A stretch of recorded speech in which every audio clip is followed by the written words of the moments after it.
Halo, perkenalkan nama saya Michael Christian Blanco. Saya dari Prodi Akuntansi B.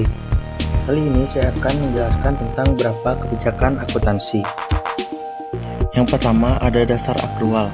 Asumsi ini menegaskan bahwa pengaruh transaksi dan pariwisata lain diakui pada saat kejadian dan dicatat dalam catatan akuntansi serta dilaporkan dalam laporan keuangan pada periode yang bersangkutan. Lalu yang kedua ada kelangsungan usaha. Asumsi ini menegaskan bahwa laporan keuangan disusun dengan anggapan terdapat kelangsungan usaha perusahaan dan perusahaan akan melanjutkan usaha di masa depan. Lalu selanjutnya saya akan menjelaskan mengenai tentang aset.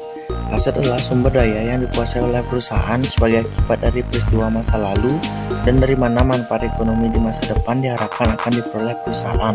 Lalu ada kewajiban, merupakan utang perusahaan masa kini yang timbul dari peristiwa masa lalu menyelesaikan harapan mengakibatkan arus keluar dari sumber daya perusahaan yang mengandung manfaat ekonomi.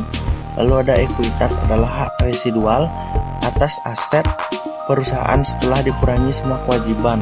Lalu ada penghasilan adalah kenaikan manfaat ekonomi selama suatu periode akuntansi dalam bentuk pemasukan atau penambahan aset atau penurunan kewajiban yang mengakibatkan kenaikan ekuitas yang tidak berasal dari kontribusi penanaman modal.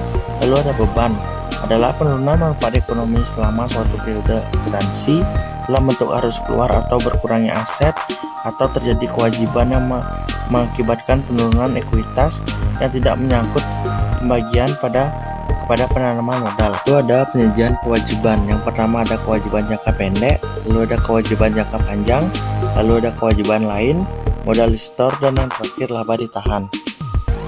Lalu di sini ada beberapa penyajian aset. Yang pertama ada kas, yang kedua ada piutang, yang ketiga ada persediaan, yang keempat ada biaya dibayar di muka, yang kelima ada investasi, yang keenam ada aset tetap, yang ketujuh ada beban ditangguhkan, yang kedelapan ada biaya pengembangan proyek, yang kesembilan ada biaya praoperasi. Lalu ada penyajian pendapatan. Yang pertama ada pendapatan usaha. Pendapatan usaha diperoleh dari aktivitas pokok perusahaan berupa penjualan rumah, ruko, dan penjualan kelebihan tanah dan lain-lain produk yang dihasilkan oleh perusahaan. Lalu ada pendapatan lain-lain. Pendapatan yang diperoleh dari luar aktivitas pokok operasional perusahaan dicatat dan dilaporkan sebagai pendapatan lain-lain. Lalu selanjutnya ada penyajian transaksi khusus. Yang pertama ada transaksi dalam valuta asing, yang kedua ada transaksi dengan pihak yang mempunyai hubungan istimewa. Sekian presentasi dari saya, terima kasih.